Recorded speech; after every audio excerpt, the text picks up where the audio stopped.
The salvage vessel Fortune's Folly drifted through the Sigma-7 system like a metal insect searching for scraps. Captain Sarah Chen sat in her worn command chair, eyes fixed on the scanning displays that covered the bridge walls. Her ship was small, old, and held together by welding and hope, but it was hers. For 15 years she had pulled valuable debris from forgotten corners of space, selling it to keep her crew fed and her ship flying. Got something strange on long-range sensors, Marcus Webb called from the engineering station. He was a broad-shouldered man with grease permanently stained under his fingernails. Big signature, really big. Sarah leaned forward. Strange was good. Strange meant valuable. How big? 3 kilometers long, Captain. The bridge went silent. Sarah's heart jumped. Nothing that size floated around without someone noticing. She pulled up the sensor data on her personal screen and felt her breath catch. The shape was unmistakable, a Dreadnought-class warship, the kind that could level entire space stations. That's Calthrine design, Dr. Yuki Tanaka said quietly. The slight woman moved closer to Sarah's chair, her dark eyes reflecting the screen's glow. Yuki understood alien technology better than anyone Sarah had ever met. Looks like a Sovereignty-class battleship. Those things cost more than some planets. So what's it doing dead in the middle of nowhere? Lieutenant James Okafor asked. The former military officer stood near the weapons console, his posture straight despite years away from formal service. His instinct for danger had saved the crew more times than Sarah could count. Only one way to find out, Sarah said. She keyed the ship-wide intercom. All hands, we've got a possible big score. Could be dangerous. Could be nothing. Either way, we're checking it out. The Fortune's Folly moved slowly toward the massive derelict. As they got closer, the damage became clear. Huge sections of the hull were torn open, exposing twisted metal and darkened corridors to space. Scorch marks covered the armor plating. Debris floated around the ship like a cloud of metallic snow. What happened to you? Sarah whispered. Marcus ran detailed scans. Reading 0 power signatures. Life support is dead. Main reactors are cold. But Captain, the structural integrity is still at 40%. For a ship this damaged, that's incredible. The Calthrine build things to last, Yuki said. She pulled up technical diagrams on her tablet. These ships have redundant systems for everything. Even broken, the core framework is probably intact. Sarah made her decision. Suit up. We're going inside. 4 hours later, Sarah stood in the vast bridge of the Eternal Sovereignty. Their helmet lights cut through the darkness, revealing a command center larger than her entire ship. Control stations sat empty, their screens dark. The captain's chair, built for the tall Calthrine species, rose from the floor like a throne. This is amazing, Yuki breathed. She moved to one of the consoles, her gloved hands hovering over the controls. Everything is here. They just left it. Why would they abandon a ship like this? James asked. His weapon stayed ready, sweeping the shadows for threats that never came. Marcus examined a massive tear in the wall where something had ripped through multiple decks. Because fixing it was impossible. Look at this damage. The main power conduits are severed. The quantum drive is completely fried. The weapons grid is disconnected. By Calthrine standards, this ship is scrap metal. Sarah walked to the viewport and stared out at the stars. Her mind raced with possibilities. But by human standards? What are you thinking, Captain? James asked carefully. I'm thinking the Calthrine couldn't fix it because they needed it to work perfectly, Sarah said. We don't need perfect, we need functional. Yuki caught on first. You want to salvage the whole ship. I want to steal it, Sarah corrected. Tow it somewhere hidden and make it work again. Marcus laughed, a sharp bark of sound over the radio. Captain, that's insane. This thing is 40 times our size. Even if we could move it, we don't have the equipment to repair it. We have enough to try, Sarah said. She had that feeling in her gut, the one that told her when something impossible might just work. The Calthrine are precise, they follow rules, they do things the right way. But we're human. We make things work with duct tape and prayers. This would take more than duct tape, James said, but Sarah could hear the interest in his voice. Then we get help, Sarah said. She turned to face her crew. Through the helmet visors, she saw their expressions shifting from doubt to possibility. We know people. Engineers who got kicked out of official programs for being too creative. Mechanics who can make a fusion reactor from spare parts. If anyone can bring this ship back, it's humans who don't know when to quit. Yuki accessed a partially powered data core, her tablet connecting through hardwired cables. I'm reading the ship's logs. Last entry is from 6 months ago. They were fighting something called the Vrex Swarm when cascade failures hit every major system. The captain ordered evacuation after 3 days of attempted repairs. 3 days, Marcus said. They gave up after 3 days. Sarah smiled. We won't. The decision to move the Eternal Sovereignty nearly destroyed the Fortune's Folly. It took 8 days of constant work to attach towing cables and stabilizers. They stripped their own ship's reserves to provide minimum power to the Dreadnought's maneuvering thrusters. Sarah sold every favor she had earned in 15 years of salvage work to borrow additional tugs and power generators. When they finally began moving the massive derelict, Marcus compared it to an ant dragging a sleeping elephant. The journey to Terminus Station took 6 weeks. 6 weeks of constant system monitoring, emergency repairs, and prayers that nothing would break beyond their ability to fix. Terminus Station hung in the darkness beyond mapped space, a collection of connected habitats and shipyards that officially didn't exist. It was where humanity built things they didn't want other species to see. When the Eternal Sovereignty appeared on their sensors, every ship in the area scrambled to investigate. Sarah brought her prize to the main construction bay, a massive hollow sphere carved from an asteroid. As the dreadnought settled into position, held by dozens of docking clamps, she finally allowed herself to feel the exhaustion. They had done it. They had actually done it. Admiral Patricia Okonkwo contacted her within the hour. The Admiral's dark face filled Sarah's screen, her expression unreadable. Captain Chen, you have brought us either the greatest opportunity in human history or the biggest piece of junk in the galaxy. Which is it? That depends on whether you're brave enough to find out, Sarah said. The Admiral studied her for a long moment. The Defense Council wants to scrap it for parts. They say actually repairing it is impossible. The Calthrine said the same thing. The Calthrine have technology centuries ahead of ours. Sarah leaned forward. Admiral, they couldn't fix it because they tried to make it work their way. Give me a crew and resources and I'll make it work our way. The human way. Admiral Okonkwo smiled slowly. I was hoping you'd say that. Welcome to the Frankenstein Project, Captain. Let's teach the galaxy what humans can do with broken things. Sarah looked through the viewport at the damaged dreadnought. Somewhere in that wreckage was a weapon that could change everything. They just had to be crazy enough to build it. The main construction bay of Terminus Station hummed with activity, as hundreds of workers swarmed over the Eternal Sovereignty like ants rebuilding their hill. Sarah stood on an observation platform, watching welding sparks cascade down the ship's damaged hull like metal rain. 3 months had passed since they brought the derelict here, and the real work was just beginning. The Defense Council is losing patience, Admiral Okonkwo said beside her. The older woman held a data pad showing cost projections that made Sarah's stomach hurt. We've spent enough money to build 3 new cruisers from scratch. Some council members are calling this project a waste. They're thinking too small, Sarah replied. She pointed at the dreadnought. That ship could take on 20 cruisers and win, if we can make it work. That's a very big if, Captain. Marcus approached from the access tunnel, his face split by a wide grin. Admiral, you need to see what we found in the weapons bay. The main cannons are intact, all 12 of them. The Calthrine spent years developing those energy systems, and they're just sitting there waiting for power. Can we power them? Okonkwo asked. Not with Calthrine reactors. Those are slag. But I've been thinking. Marcus pulled up holographic schematics that floated between them. We strip fusion reactors from 6 decommissioned ships, wire them together in parallel. It's not elegant, but it would generate enough power for basic systems. That violates about 50 safety protocols, the Admiral said. Marcus shrugged. Calthrine safety protocols. We're human. We'll write our own.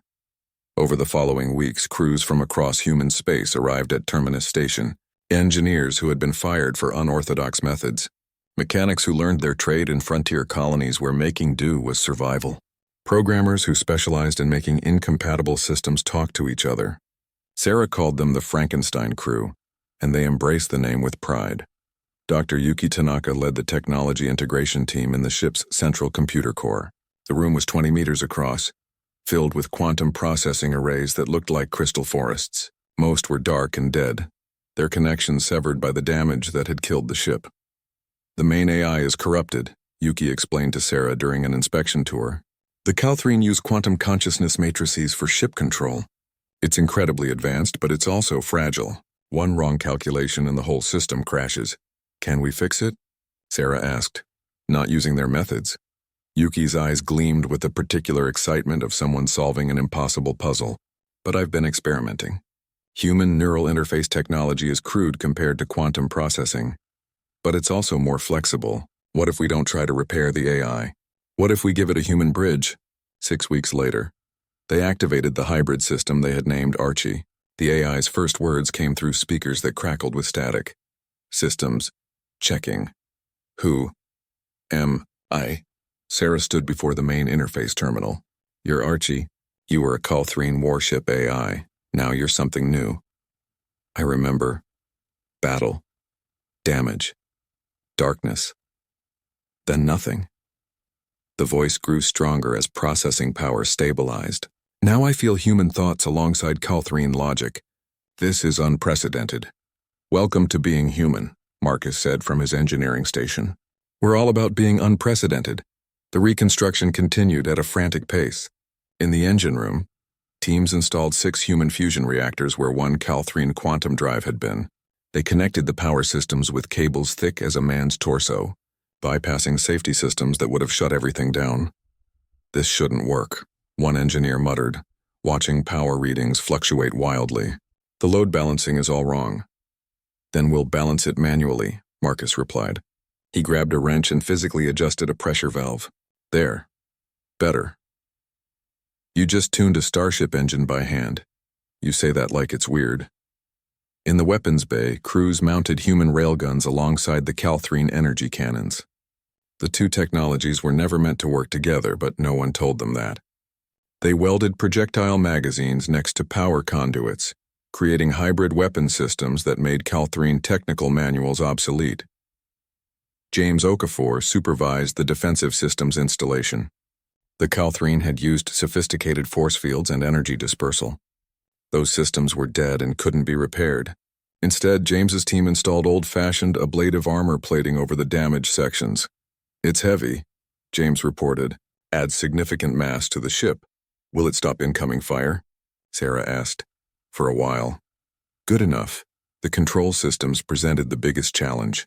Calthrine ships used neural interfaces that connected directly to their operators' minds. Humans couldn't use that technology. The solution came from an unlikely source. A programmer named Lisa Chen who had been kicked out of the military for hacking. We can't think like them, Lisa explained, her fingers dancing across holographic keyboards. So we make the ship think like us. I've rewritten the core control algorithms to accept manual input. Joysticks, keyboards, switches. It's primitive, but it works. You turned a 3-kilometer warship into a video game? Marcus asked. Lisa grinned. The biggest video game ever made. Want to try? The first power-up test was scheduled for a Tuesday morning. Sarah insisted every non-essential person evacuate to safe distance. If something went wrong, the explosion could damage half the station. She sat in the captain's chair, finally sized correctly for human proportions. Her crew was spread across the bridge at various stations. Marcus in engineering. Yuki monitoring the AI systems. James at weapons control. Lisa at navigation. Ready? Sarah asked. A chorus of affirmatives came back. Then let's wake her up. Marcus, bring the reactors online. Deep in the ship's core, 6 fusion reactors ignited in sequence. Power surged through cables and conduits, flowing into systems that had been dark for a year. Lights flickered on across the bridge. Consoles hummed to life. The hum of generators vibrated through the deck plates. Reactor 1 stable, Marcus called. 2 stable, 3. 3 is fluctuating but holding. 4 through 6 are good. AI systems initializing, Yuki reported. Archie, can you hear us? I hear everything, the AI responded. Ship systems reporting. I have control of life support, gravity, navigation, and partial weapons. This is extraordinary. I am a patchwork of technologies that should not function together, yet here I am. Welcome to being human-built, Sarah said. She tested the control systems, feeling the ship respond to her commands. It was sluggish and imprecise compared to what the Calthrine had designed, but it moved. How's our mobility? Lisa checked her readouts. Maneuvering thrusters online. Main engines. We're getting power, but thrust is uneven. The engine balance is off. We'll tune it during flight tests, Marcus said. Right now, I'm just impressed we're not dead. James activated the weapons grid. Railguns ready. Energy cannons charging. It'll take 10 minutes to reach full power, but they work. Admiral Okonkwo's voice came through the communication system. Captain Chen, I'm reading successful activation across all primary systems. You actually did it. Sarah allowed herself a small smile. We've got power and basic functionality. Now we need to make it combat ready. The ship requires a proper name, Archie stated. I am no longer the eternal sovereignty. Sarah had been thinking about this for weeks. How about defiant reconciliation? We brought you back in defiance of everyone who said it was impossible. And you're a reconciliation of human and Calthrine technology. I like it, Marcus said. Has a ring to it. Defiant reconciliation, Archie repeated. It is fitting. Though I suspect most will call me Defy. Defy it is, Sarah agreed. She looked around the bridge at her crew, seeing the exhaustion and pride on their faces. We've done the impossible. We've taken a ship the galaxy wrote off as dead and made it live again. But this is just the beginning. Now we have to prove it can fight. The station's sensors suddenly blared warnings. Okonkwo's voice cut through sharply. Captain, we're detecting a distress signal from the new Terra colony. They're under attack by unknown hostiles. Raiders by the signal profile. Sarah felt her pulse quicken. How far? 2 days at maximum speed. But Captain, you're not ready for combat operations. You haven't even run proper flight tests. Sarah looked at her crew. She saw the same determination she felt reflected in their eyes. They had built this ship with their own hands, made it work through sheer stubbornness. It was time to see what it could really do. We're as ready as we're going to be, Sarah said. Marcus, how fast can we get the main engines to full power? 30 minutes if we skip all safety checks. Skip them all. James, prep weapon systems. Yuki, make sure Archie is ready for combat operations. Lisa, plot a course for New Terra. Aye, Captain, they responded in unison. The Defiant Reconciliation's engines flared to life, pushing the massive ship away from Terminus Station. It moved awkwardly at first, like a person learning to walk after a long injury, but it moved, and that was enough. The Defiant Reconciliation cut through space like a wounded animal learning to hunt. Sarah gripped the armrests of her captain's chair as the ship shuddered through another course correction. 2 days of travel to New Terra had become a crash. Course in controlling 3 kilometers of jury-rigged warship. Engine 3 is running hot again, Marcus called from engineering. His voice carried the particular stress of someone watching systems that shouldn't work somehow keep working. Temperature is 15% above safe levels. Define safe, Sarah replied. By Calthrine standards, we should have exploded 6 hours ago. Then we're doing great. Keep pushing. Lisa Chen wrestled with the navigation controls, her fingers dancing across displays that flickered occasionally. Captain, the course corrections are getting worse. The ship pulls to port every time we increase speed. It's like driving a car with misaligned wheels. Can you compensate? Sarah asked. I am compensating. That's why we're only a little bit off course instead of spinning in circles. Dr. Yuki Tanaka monitored Archie's systems from her station. The hybrid AI had been quiet for the past hour, processing the flood of data from every ship system. Archie is learning, Yuki reported. He's analyzing every adjustment we make and incorporating it into his control algorithms. Each hour, he gets a little better at managing the power distribution. I am doing my best, Archie's voice came through the speakers. This body is unlike anything in my original programming. I feel as though I am learning to breathe and walk simultaneously while running a marathon. Welcome to humanity, James Okafor said from the weapons station. He ran continuous diagnostics on the combat systems. We're always running marathons while learning to breathe. The distress signal from New Terra grew stronger as they approached the colony system. James pulled up the tactical data on the main view screen. 6 hostile ships were attacking a civilian convoy trying to flee the colony. Reading Vrek swarm signatures, James reported. 3 hunter cruisers and 3 raiders. They're faster and more maneuverable than us. Sarah studied the enemy formation. The Vreks were insectoid aliens known for hit-and-run tactics. They used swarm tactics in overwhelming numbers rather than heavy weapons. 6 ships wasn't a huge force by their standards, but it was more than enough to destroy an undefended civilian convoy. How long until we're in weapons range? Sarah asked. 15 minutes at current speed, Lisa replied. Then we have 15 minutes to figure out how to fight with this ship. Sarah opened the ship-wide channel. All hands, battle stations. This is not a drill. We're going into real combat in a ship we barely know how to fly. Trust your training, trust each other, and trust that we built something that refuses to die. The crew scrambled to their positions throughout the ship. In engineering, Marcus and his team prepared emergency repair equipment. In the medical bay, Dr. Sarah Rodriguez prepped for casualties. Throughout the ship, men and women checked weapons, sealed bulkheads, and said quiet prayers. Entering weapons range in 60 seconds, James announced. The Vreks have spotted us. They're breaking off from the convoy and forming an attack pattern. Sarah felt her heart race. This was it. Everything they had built, everything they had sacrificed, came down to the next few minutes. Shields up. All weapons free. Let's show them what humans can do. The Defiant Reconciliation's shields flickered to life, a shimmering energy field that covered parts of the hull while leaving gaps where systems didn't quite connect. The Vreks ships accelerated. Toward them, their organic-looking hulls bristling with weapon ports. They're fast, Lisa said, tracking the enemy movement. Then we be tough, Sarah replied. James, fire when ready. The first shots came from the D-Fi's railguns, solid projectiles launched at incredible speeds, crossing the distance in seconds. 2 shots missed as the Vrek ships jinked sideways. 1 struck, punching through a raider's shields and tearing into its hull. First blood, James said with satisfaction. The Vreks returned fire with plasma weapons. Green energy bolts splashed against the D-Fi's shields. Most of the shots were absorbed, but several hit gaps in the coverage, scarring the hull armor. Minor damage to sections 12 and 13, Marcus reported. Armor holding. Energy cannons charged, James said. Firing now. The Calthrine weapons, activated for the first time since the ship's resurrection. Blue-white energy beams lanced out, connecting the D-Fi to 2 Vrek ships.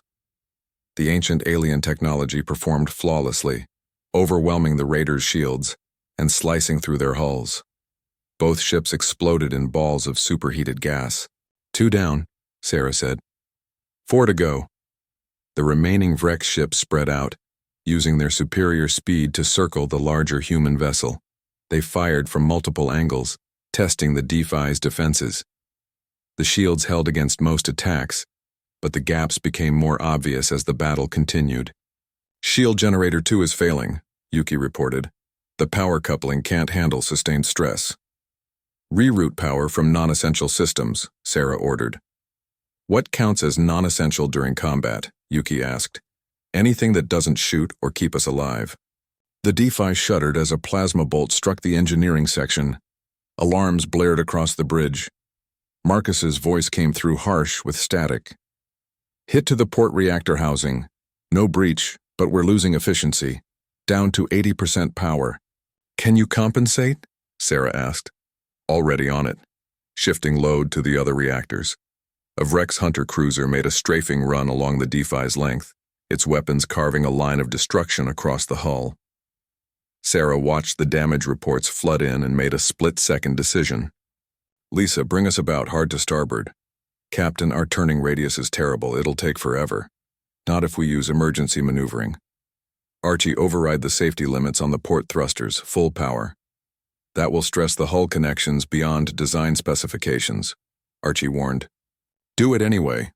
The D-Fi lurched sideways as thrusters fired at maximum power. Metal groaned. Loose objects slid across the bridge, but the massive ship turned faster than the Vreks expected, bringing its main guns to bear on the hunter cruiser at point-blank range. Fire everything, Sarah commanded. Railguns and energy cannons unleashed hell. At close range, there was nowhere for the Vrek ship to dodge. It simply ceased to exist, torn apart by weapons that shouldn't have worked together but did. 3 down, James said. He was breathing hard, adrenaline pumping through his veins. The remaining 3 Vrex ships regrouped, clearly reconsidering their attack. They had expected to find an easy target. Instead, they had found something that fought like a cornered animal, wild, unpredictable, and dangerous. "They're charging weapons," James warned. "Looks like they're preparing a coordinated strike." Sarah studied the tactical display. 3 ships attacking simultaneously from different angles. The DeFi's shields had gaps. Its weapons couldn't track fast-moving targets well. In a traditional fight, they would lose, so they wouldn't fight traditionally. "Marcus, can you overload Reactor 4? Sarah asked. "Overload?" "Captain, that's dangerous even by our standards." "That's why I'm asking. Can you do it?" A pause. Then, "Yes. What do you have in mind?" "We can't outmaneuver them and our shields have holes, so we make ourselves unpredictable. Overload the reactor, vent the plasma through the port exhaust, create a cloud of superheated gas." "That's insane," Marcus said. Then she heard the grin in his voice. "I love it. Give me 2 minutes." The Vrex ships attacked in formation, their plasma weapons firing in perfect synchronization. The DeFi's shields absorbed what they could. Armor plating vaporized where shots found gaps. Warning lights turned the bridge red. "Reactor 4 critical," Marcus announced. "Venting in 3, 2, 1. A massive cloud of glowing plasma erupted from the DeFi's port side, spreading rapidly through the space around them. The superheated gas interfered with sensors, disrupted targeting systems, and made the massive ship effectively invisible. "Now, Lisa, take us through the cloud, directly at the nearest Vrex ship." "They won't see us coming," Lisa said with understanding. She pushed the engines, sending the DeFi forward through its own plasma screen. They emerged from the cloud right on top of a Vrex raider. The alien ship tried to turn, but there wasn't time. Sarah gave one command: "Ram them." 3 kilometers of human-rebuilt warship collided with the Vrex raider at full speed. The smaller ship crumpled like foil. The DeFi's forward armor buckled but held. They plowed through the wreckage and kept going. 4 down, Sarah said. "James, target the remaining ships while they're confused." The energy cannons fired twice more. Surprised and disoriented by the plasma cloud, the last 2 Vrex ships took direct hits. They didn't explode immediately, but they were crippled, leaking atmosphere and spinning out of control. "Battle's over," James announced. "All enemy ships neutralized." The bridge erupted in cheers. Sarah let them celebrate for a moment before raising her hand for silence. "Damage report." Marcus's voice came back tired but triumphant. "We're a mess, Captain. Hull breaches in 15 sections. Reactor 4 is offline. Shield generators need complete replacement, and I think we lost the portside bathroom." "But we're alive," Sarah said. "Somehow, yes." "Then we won. Archie, status?" "I am functional," the AI responded. "That was the most illogical, reckless, and effective combat I have ever experienced.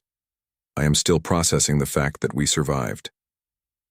"Get used to it," Sarah said. "That's how humans fight." The civilian convenues of the battle at New Terra spread through the galaxy like ripples in water. Within a week, every major civilization had heard the story. A ship that the mighty Calthrian Empire had abandoned as worthless had returned from the dead. Crewed by humans and victorious in combat. The reactions varied wildly. In the Grand Council chambers of the Calthrian homeworld, Admiral Thextalon stood before the Imperial Senate, his tall frame rigid with barely controlled fury. The Calthrian were elegant beings, their blue-gray skin and forearms giving them an appearance of natural grace. Right now, Thextalon felt anything but graceful. "The humans have violated salvage protocols," he declared, his voice carrying across the vast chamber. "The Eternal Sovereignty was abandoned properly, logged with all relevant authorities. It was considered destroyed beyond repair. These scavengers had no right to take it." Senator Kelvraxi, one of the oldest members of the council, regarded him calmly. "And yet they did more than take it, Admiral. They made it functional, something our best engineers declared impossible. By butchering our technology." Thextalon's second set of arms gestured sharply. The reports indicate they've gutted the quantum systems, replaced our reactors with primitive fusion generators, and installed their crude weapons alongside ours. It's a desecration. It's an embarrassment, another senator said quietly. We couldn't fix our own ship, but they could. What does that say about us? The council chamber fell silent. That was the real wound, not the salvage violation, not the crude modifications. The Calthrine prided themselves on technological superiority. Having humans succeed where they had failed struck at the heart of their identity. I propose we demand its return, Thexatalon said, by force if necessary. Halfway across the galaxy, the Galactic Concordance convened an emergency session. The Concordance Chamber was a massive ring where representatives from 27 different species gathered to debate matters affecting all civilized worlds. Today, the topic was humanity. Ambassador Vex of the Quilarian Confederacy spoke first. His species resembled large birds, their feathered crests flashing colors that indicated emotion. Currently, his crest showed orange concern. The human question has troubled this body before. They are aggressive, unpredictable, and refuse to follow established protocols. This incident proves they cannot be trusted with advanced technology. They didn't steal advanced technology, countered Ambassador Telora of the Sistani Union. Her species was aquatic, and she spoke from a water-filled environment suit. They salvaged a wreck. Under Concordance law, that's legal. Legal, perhaps, but wise? Vex's crest shifted to red anger. They've created a weapon that could threaten any of us. Should we simply allow this? The Concordance dissolved into argument. Some species wanted humans sanctioned. Others found the whole situation amusing. A few, like the Sistani, argued that humanity had done nothing wrong. The debate would continue for weeks with no resolution. But in the darker corners of known space, other beings took notice with different intentions. The Vrex swarm did not debate or discuss. The swarm existed to expand, to consume, to multiply. Individual Vrex were not particularly intelligent, but the swarm as a whole possessed a collective consciousness that could think and plan. Deep in Vrex space, the swarm mother processed the loss of 6 ships at New Terra. Such losses happened regularly and meant little. But the nature of this loss concerned her. The swarm had fought the Calthrine before. Their ships were powerful but predictable. The Calthrine followed rules, adhered to tactics, fought with precision. This human ship had broken every rule the swarm mother understood. It had fought chaotically, done things that should have destroyed it, and won anyway. Such unpredictability was dangerous. The swarm mother made a decision. Humanity was a growing threat. They had been expanding slowly into space that bordered swarm territory. Now they possessed a weapon that could challenge swarm vessels. This could not be allowed. She began organizing forces for a proper assault. Hundreds of ships would gather. They would strike at human colonies with overwhelming numbers. The threat would be eliminated before it could grow. Back in human space, Sarah Chen was dealing with more immediate concerns. The Defiant Reconciliation sat in dry dock at Terminus Station, undergoing extensive repairs. The battle damage was significant, and they were finding new problems every day. Marcus stood in the engine room, staring at Reactor 4 with the expression of someone who had found a dead animal in their living room. We need to completely rebuild this. The plasma vent trick worked, but it melted half the internal systems. How long? Sarah asked. 4 weeks minimum. And that's if we can get the parts. Sarah rubbed her temples. We don't have 4 weeks. Admiral Okonkwo wants us ready for patrol duty. There are reports of increased Vrex activity on the frontier. Then the Admiral is going to be disappointed, because this ship isn't going anywhere with 3 working reactors. Dr. Yuki Tanaka entered the engine room, her tablet showing complex readouts. I might have good news. Archie has been analyzing our combat performance. He thinks he can improve efficiency enough to compensate for the missing reactor. How? Marcus asked skeptically. By being smarter about power distribution. During the fight, we wasted energy keeping systems active that we didn't need. Archie says he can route power dynamically based on real-time needs. It won't give us full power, but it might be enough. Sarah considered this. It was a risk. Everything about this ship was a risk. Let's try it. What choice do we have? The choice became irrelevant 3 days later when Admiral Okonkwo called an emergency meeting. Sarah, along with key crew members, gathered in the Admiral's office. The older woman looked tired. the kind of tired that came from too much responsibility and too little sleep. The Calthrine Empire has made a formal demand, Okonkwo said without preamble. They want the Defiant Reconciliation returned to them immediately. They're calling it the Eternal Sovereignty and claiming it's still their property. James Okafor leaned forward. What did we tell them? The diplomatic response was carefully worded refusal. The blunt translation is no. They abandoned the ship under proper protocols. We salvaged it legally. It's ours. And they're not happy about that, Sarah guessed. Admiral Thexatalon is bringing a battle group to Terminus Station. He'll be here in 5 days. He claims it's a diplomatic mission, but intelligence suggests otherwise. Marcus cursed under his breath. They're going to try to take the DeFi by force. We don't know that for certain, Okonkwo said. But we're preparing for all possibilities. Captain Chen, can your ship fly? Barely, Sarah admitted. We're down a reactor and have maybe 60% combat capability. Better than 0. I'm putting the station on alert. If the Calthrine want to fight, we'll give them one. But I'm hoping it doesn't come to that. Sarah wasn't optimistic. She knew pride when she saw it, and the Calthrine had plenty of it. They wouldn't just walk away from this. 5 days later, Admiral Thextalon's battle group emerged from faster-than-light travel at the edge of the system. Sarah watched from the DeFi's bridge as sensors counted the ships. 3 Calthrine cruisers and a dozen smaller vessels. Not enough to destroy Terminus Station, but more than enough to capture one damaged dreadnought. They brought friends, Lisa said quietly. Open a channel, Sarah ordered. Thextalon's image appeared on the main screen. He was impressive even through a hologram. His forearms positioned in what Sarah's cultural database said was a stance of formal authority. When he spoke, his voice carried the weight of an empire behind it. I am Admiral Thextalon of the Calthrine Imperial Fleet. I have come for the Eternal Sovereignty. You will return it immediately. I'm Captain Sarah Chen of the human vessel Defiant Reconciliation, Sarah replied, putting emphasis on the new name. This ship was legally salvaged after proper abandonment protocols. It's no longer your property. Thextalon's expression darkened. That ship represents Calthrine engineering excellence. Seeing it defiled by primitive modifications is an insult to my people. You have no right to it. Funny thing about abandoned property, Sarah said. Once you walk away, someone else gets to pick it up. We didn't steal anything. You threw it away. We determined it could not be repaired. You determined it couldn't be repaired your way. We found another way. Thextalon was quiet for a moment. When he spoke again, his tone had changed slightly. You made it functional? We made it fight. Ask the 6 wreck ships at New Terra. I have read those reports. I found them difficult to believe. Your tactics were unconventional. Our whole ship is unconventional, Admiral. That's why it works. Thextalon's 4 hands made a complex gesture that Sarah's database couldn't translate.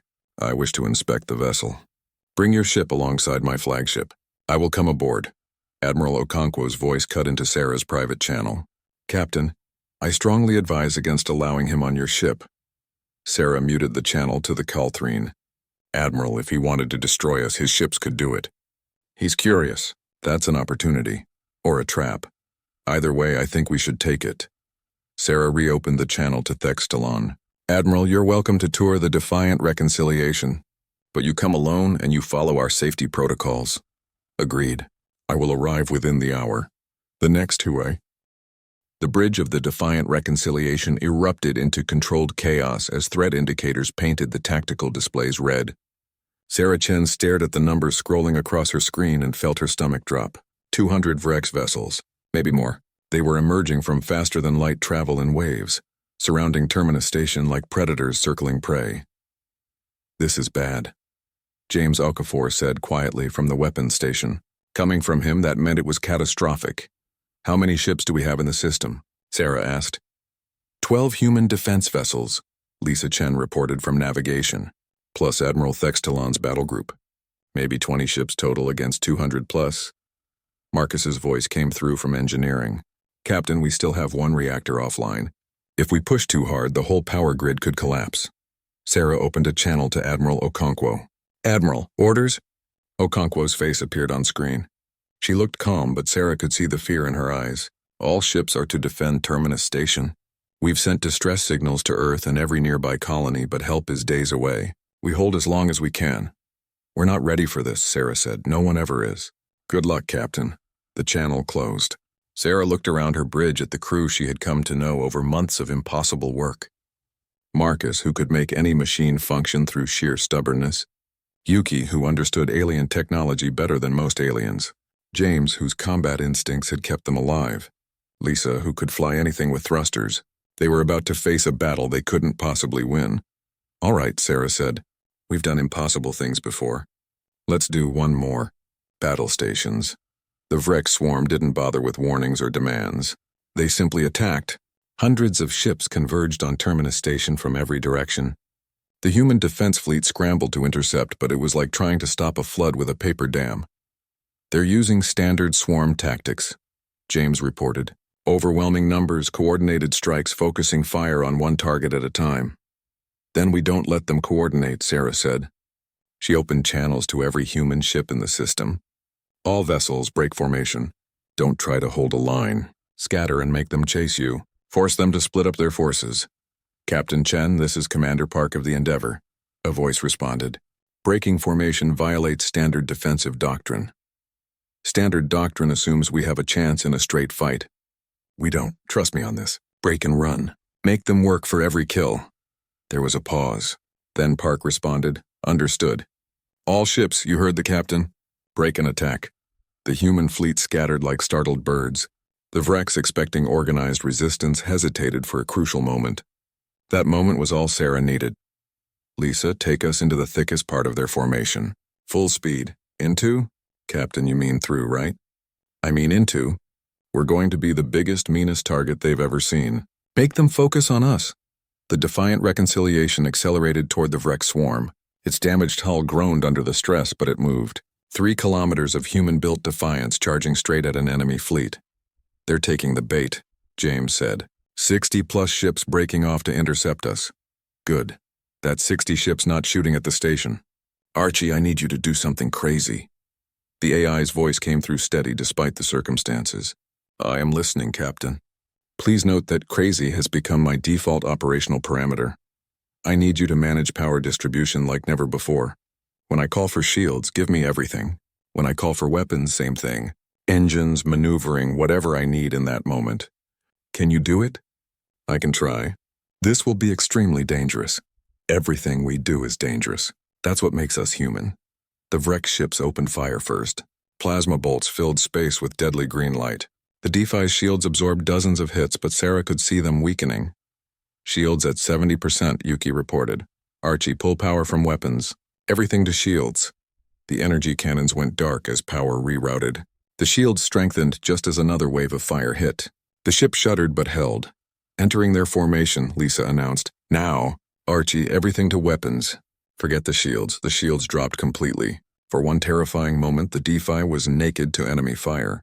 Then its weapons came alive with power they had never had before. Energy cannons fired at maximum capacity. Railguns launched projectiles in continuous streams. The Vrek ships were so close that missing was impossible. 4 Vrek's vessels exploded in the first volley. 3 more were crippled. The rest scattered in confusion as the massive human ship carved through their formation like a knife through cloth. Shields back, Sarah shouted. Power rerouted again. Shields snapped back into place just as more plasma fire hit. The rapid switching was working. The Vreks couldn't adapt to a ship that changed its configuration every few seconds. This is insane, Marcus said over the engineering channel. The power grid is screaming. We can't keep this up forever. We don't need forever. Just long enough. The battle around Terminus Station was chaos. Human ships darted between Vrek's vessels like minnows among sharks. The Calthrine battle group had joined the fight, their precise firing patterns creating kill zones that the Vreks had to navigate around. But it wasn't enough. There were too many enemies. A human destroyer exploded on Sarah's tactical display. Then a frigate. The defense was collapsing. We need to change the dynamic of this battle, Sarah said. James, where's their command ship? Vreks don't use command ships like we do. They have swarm coordination through a central intelligence, but sensor readings show one particularly large vessel near the back of their formation. Could be where their intelligence is housed. Sarah stared at the tactical display. The Vreks command ship was surrounded by dozens of escorts, far behind the main battle line. Getting to it would mean running through the entire enemy fleet. Lisa, can you plot a course to that ship? Lisa studied her displays. Yes, but Captain, it's suicide. We'd have to go through 200 enemy vessels with failing systems and 3 working reactors. Sometimes suicide is the only option that makes sense. Everyone hold on. Sarah opened the fleet-wide channel. All ships, this is Chen. We're making a run at the Vrex command vessel. If we can kill their coordination, the swarm will lose cohesion. When we go, follow in our wake. Use us as a shield. Captain, you'll be taking fire from every direction, Commander Park protested. I know. That's why we're going to do something really stupid. Archie, I need you to route all power, and I mean all power, to the forward shields. Life support, artificial gravity, weapons, engines except for maneuvering thrusters, everything. Captain, Yuki said carefully, without life support we'll have about 15 minutes of air. Then we better work fast. Marcus, can you give me one more miracle? I need the power output of all 3 reactors to spike beyond maximum just for the initial charge. Marcus was quiet for a long moment. If I do that, the reactors might explode. If you don't, we'll definitely die. Your choice. Well, when you put it that way, give me 60 seconds. Those 60 seconds felt like hours. Sarah watched the Vrex formation tightening around the station, watched human ships fighting desperately against impossible odds, watched good people dying. Reactors ready, Marcus announced. This is going to be one hell of a fireworks show, one way or another. All power to forward shields, Sarah commanded. Archie, make it count. Every light on the ship went dark except emergency systems. The artificial gravity cut out, leaving the crew floating. But in front of the DeFi, a shield formed that blazed like a small sun, more power than the ship had ever channeled into a single system. Punch it, Sarah said. The defiant reconciliation shot forward like a missile. Vrex ships tried to block its path, but they might as well have tried to stop an avalanche. The supercharged forward shield deflected or absorbed everything they threw at it. Ships that got too close were simply crushed by the massive dreadnought's momentum. The remaining human fleet followed in the DeFi's wake, using the path of destruction like a highway through hell. Together they carved through the Vrex formation toward the command vessel. 60 seconds to target, Lisa said, her voice strained. She was piloting with manual controls while floating in zero gravity and fighting to breathe in thinning air. The ship shuddered as it plowed through a cluster of Vrex raiders. Warning alarms that no one could do anything about screamed through the dark bridge. The temperature was dropping rapidly without environmental controls. 45 seconds. Sarah could see her breath now. Her fingers were getting numb. They were running out of time. 30 seconds. Command ship in range. Archie, transfer all power to weapons. Everything we have left. One massive shot. Transferring now, the forward shield died. For a heartbeat, the DeFi was completely defenseless, coasting toward the Vrex command ship on momentum alone. Then every weapon on the human dreadnought fired simultaneously. Energy cannons, railguns, missile launchers that hadn't even been tested, everything unleashed at once. The combined fire hit the Vrex command ship like the fist of an angry god. The alien vessel's shields collapsed instantly. Its hull ruptured in a dozen places, and then it exploded. Thank you for watching and comment for next part.